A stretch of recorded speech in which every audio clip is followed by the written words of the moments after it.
Like, they gonna know, like, man, these men are something different. How are they eating? How are they surviving? How are they not being destroyed? How are they not moved by all of this? That was it. That was it. Oh yeah, Bob, sure. Oh, 2 Samuel 17, where he's mentioning Saul, and the Lord will deliver me out of the hand of this Philistine. Okay. And it reads, the Lord, Yahweh Shem Yahushai, who delivered me from the paw of the lion and from the paw of the bear, he will deliver me from the hand of this Philistine. Now, this is what David told King Saul when he was going to fight Goliath, because how King Saul came at him is like, look, he's been a mighty man of war from his youth. It's like, he's just a shepherd. And this is what King David told him, because no one knew this. But King David defended his sheep, defended his flock, which is spiritual because he's the head of the church. He defended the flock against a bear and a lion. Can you call the precept? It's quoted. Oh. Yeah. But I believe, I'll find it in a second. It's in 1 Samuel 17. You want me to continue reading it? It says, as a shepherd facing lions and bears. Now, this is the commentary in the blue letter. I believe it's from the blue letter. It says, David had no idea he was being trained to fight a giant. So during the time of David, watching over the flock and defending his sheep from a lion and a bear, he had no clue that he was getting ready to face Goliath and actually slay Goliath. He had no clue. Hey, that's like unto us. These battles we go through, is preparation for what we're getting ready to face. Ultimately for the hour of temptation. That's it. That's why it all goes back to discipline. Yeah. The Lord is testing us, putting in these situations where we're tried, so that we could practice discipline. And it goes into being penitent, which means expressing sorrow. That's the time we're supposed to be in for the Most High, for our past sins. Right. And for the current sins of Israel, we're supposed to be penitent and contrite to Yahweh Shai. Right? That's right.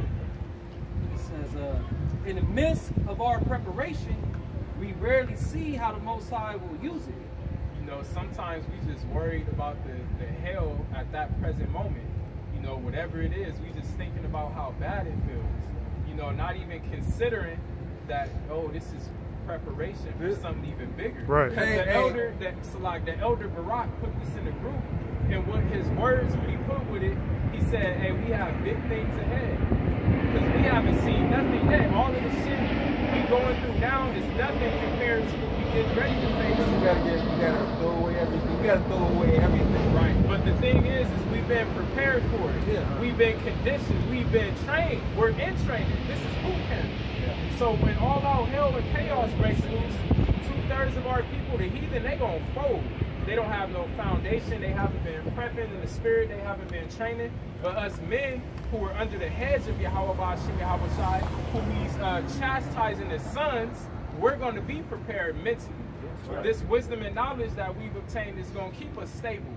All right, we're going to recall all of the acts of deliverance from our forefathers in the scriptures and in our personal lives, how we were in situations and called on the name of the Lord and he delivered us. Yeah. So our faith is going to be boosted. We ain't going to have no reason to doubt Yahweh Hashem Yahushai when we ultimately come up against this giant in Babylon the Great in the hour of temptation. That's right. Hey, when I was running track in high school, my track coach had a saying, and it was our practice, our training is your hell week. So that's likening to this truth, man. Our training is what these people feel the most, man. But they're gonna have to go through it either way.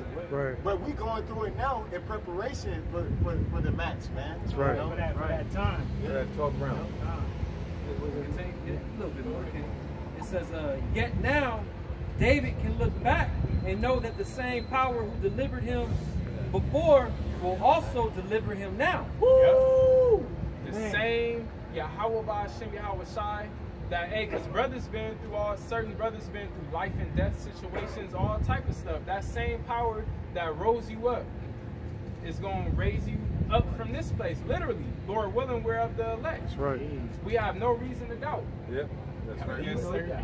Hey, let him finish this. He's almost finished. Last little Leave part, no King. doubt. It said, David knew that the Most High's help in times past is a prophecy of his help in the future. Confidence.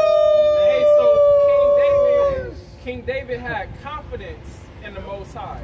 Hey, did he not prophesy to Goliath? Like, did, this day I'm yeah. going to take your head from you, and I'm going to give your bodies to be meat for the fowls of heaven and the beasts of the earth. He had confidence. He said, it's no day in King David's mind. He's like, it's no fucking way that I defeated a lion, I defeated a bear, and the Lord gonna allow me to get put to death by a fucking heathen? There's no way. That's the confidence we gonna have. Hey, that's the confidence we do have now. As the house of David. Lord willing, man. Yeah. Woo! That's the spirit, bro. You got that, Shemai? You got that, Shemai? Yeah, Psalm 119, verse 132. It says, look thou upon me, and be merciful unto me, as thou used to do unto those that love thy name. So what was King David doing? He was recalling the accounts of deliverance of times past, of the men of the Lord before him. He said, as thou used to do to them before me. So he had confidence in just the stories of his forefathers. How much more? We got a whole book from front to back of all types of deliverance from all types of situations. Think about Daniel in the lion's den. The Most High delivered them, the 3 holy sons in the furnace. Literally in the furnace. And who was there with them? Yahushai. You got to think about those accounts. Elijah going up against all them wicked niggas in the northern kingdom. The Most High delivered them and exalted them. So we have no excuse to doubt. No excuses. Hey, don't forget about Jacob. When he was coming with 400 men and shit, armies, hey, he got delivered from that. And he fought an angel. Overcame. That's why the scriptures say the things written aforetime are written for our learning, for us to consider. Yeah. Even Laban tried to hold on to him. Con, this is Ecclesiasticus 34 and 10. And the point is at 16. But it's all good. It says, he that have no experience knoweth little, but he that hath traveled is full of prudence. And David, on those years when he's on the run, he's fighting those wars, he had experience. So when he was praising the Lord, he knew what he was talking about. He wasn't just like these gospel singers and shit singing. Like, no, David was singing because he knew what Yahweh Shai did for. Hey, Psalm 18, he's delivered by a chariot. If you really know, if you read. In the scripture the brothers just read, apply it to you in the truth. We now have experience in the truth. Of course, some more than others, the apostles and elders, of course. Then some brothers 9, 8 years, 5 years, 4, 3, whatever it is, that's your travel. That's your journey in this truth. Yeah, brothers travel through the internet, like you traveling through time. You everywhere. You like I'm in Mesopotamia right now. I'm before the flood, like. Or you in Russia without being in Russia. You in China without being over there. But you know what's going on over there. That's a sign of a world ruler. World rulers know what the fuck is going on throughout the earth. Just some nigga down the street, he don't even know what's going on in his own hoods. We know what's going on in the earth. We know what's coming. We know what the Lord has brought us through. We know what's going on right here in this little city. So those that have traveled know as much. So that's why we know what we're talking about. Even though we be young, we know. Verse 11, when I traveled, I saw many things. And I understand more than I can express. And that's the spirit, because in Sirach it says that more things are revealed unto you than men understand. Woo! So you talking how you can only go among brothers and express like, man, and they know exactly what you're talking about. Don't nobody else know. Your children really don't know. Your woman, they can't relate. It says, I was often times in danger. This goes back into what you read about David. I was oftentimes in danger of death, yet I was delivered because of these things. The spirit of those that fear the Lord, Yahweh, by Hashem Yahushai, shall live. For their hope is in him that saveth them.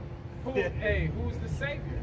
Yahweh Shai. Who's our foundation, our rock? Yahweh Shai.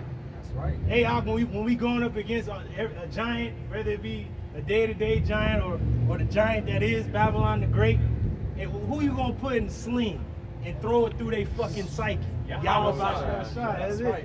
You know? And he's like, I don't need none of this armor and shit. Let me get this stone. Wow. And there was a TikTok video of a dude throwing a sling, and it made a crazy ass noise when it. And he's like, "This is the last thing Goliath heard before his ass died and shit." And that was it. It says, verse 14: "Whoso feareth the Lord, Yahweh Bashim Shai, shall not fear nor be afraid, for He is his hope." We don't have nothing to fear because we fear Yahweh Bashim. Think about it. Right. The Most High himself controls good and evil. He controls how people die, when they die. He controls these evil left-handed spirits. So if we're fearing Yahweh Ba'Shem, Yahweh Shai, what else do we have to fear? He's in control of everything. Yeah. He has the power to deliver. That's right. I was going to say, Scripture say he didn't give us the spirit of fear. Woo! That's But of it. power, love, and a sound mind. Yeah, that's cold. This is Ecclesiasticus 34:15. "Blessed is the soul of him that feareth the Lord, Yahweh Ba'Shem Yahweh Shai. To whom doth he look? Question. And who is his strength? Question. Yahweh Ba'Shem Yahweh Shai. That's it. Because it's like when people see you like today, I got out the whip like mad as hell, like nothing really happened. I'm like, what the hell? They was looking at me like, you cool? They asked me that like a million times, like, yeah, I'm good, like trying to get out of here. But they were like, who is his strength? To whom does he look like? Because when I told Jay, hey, God, you know, the Most High reserve me, he's like, that right there, you know. It's that part right there. You know, some Jay calling a woman, calling their parents, calling the insurance people, the police. They like, well, what about What you? do you, bro? I wouldn't even, because they was like taking photos and shit. I was just standing there like this, man. They was like, what the hell? You ain't taking photos? You ain't bringing out his. I'm talking to the Lord, like, y'all try just give me to the camp, you know. This verse 16. "For the eyes of the Lord, Yahweh, Ba'Shem Yahweh Shai, are upon them that love him. He is their mighty protection and strong stay, a defense from heat." And you mentioned the three holy spirits. Yeah. That was the heat. from heat. And then That's that makes right, me think of the actual heat. He gonna take the third through the fire. That's right. You know? So that's it. "And a cover from the sun at noon." And that makes me think of the cloud by day. That the sun wasn't beating on Jake. They was under that cloud. And then also noonday means it's going into the height of Esau's fucking power, everything. So we gonna be covered in that day under the shadow of the Almighty. And it says a preservation from stumbling, and in help from falling. That's right. That's it. Because the Lord is our God. Man, that's it. Hey, and they said that he's the light of the world, right? They said that if you had the light of this world, you will not stumble or fall. That's it, because we can see. Woo! That's it. outside. That's We see it. it clearly. Man, that's it. So we'll end it with this scripture here in Wisdom of Solomon. And the point is discipline. We're going to find out what the very beginning of wisdom is. Go ahead, Doc. This is Wisdom of Solomon, chapter 6, beginning at verse 17. And it's going to refer to wisdom as sheep. Because a woman is dainty, you know, something that's glorified. Right, she's supposed to be in a righteous kingdom. All right, but how much more wisdom likened to a woman?